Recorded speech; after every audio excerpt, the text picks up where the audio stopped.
তো এই ডল স্টার্টারের অর্থ হচ্ছে ডাইরেক্ট অনলাইন মোটরের ক্ষেত্রে আমরা ব্যবহার করে থাকি। এটা ম্যাগনেটিক কন্ডাক্টর একটা সুইচিং ডিভাইস এটা, আর নিচে হচ্ছে ওভারলোড রিলে এবং এটা হচ্ছে সুইচ কন্ট্রোলিং।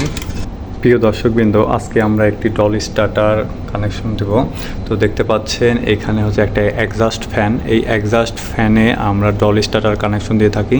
তো দেখতে পাচ্ছেন এটা একটা 3 ফেজ ইন্ডাকশন মোটর।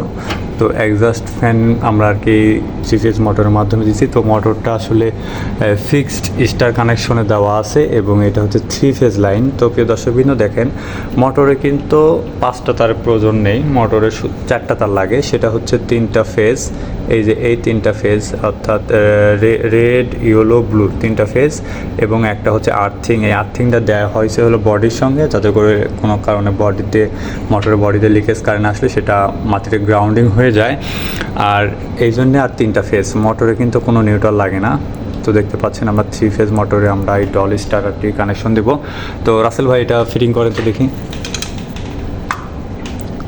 যদিও আগে পড়া নেওয়া যেত, তারপর পাইপটা আমরা একদম, আচ্ছা আবার পাশেরটা লাগানো, ওটা পরের দিনে।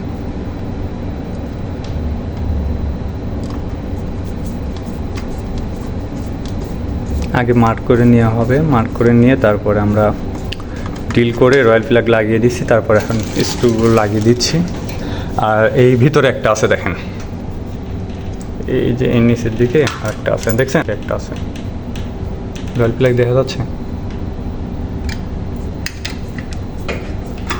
দেখছেন। আমাদের সঙ্গে আছে আজকে রাসেল ভাই।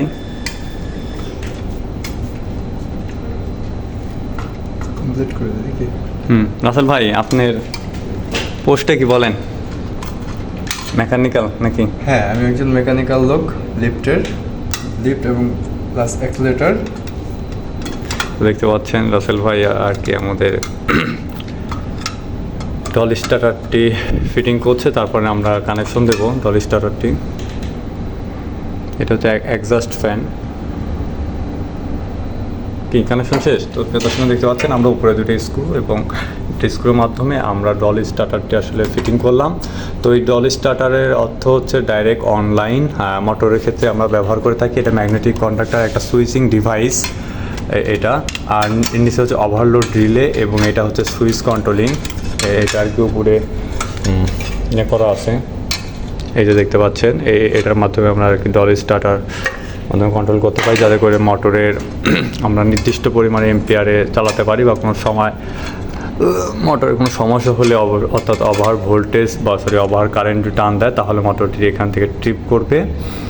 তো এটাই আর কি একটা ছোট্ট ডল স্টার্টারের কন্ট্রোলিং বক্স।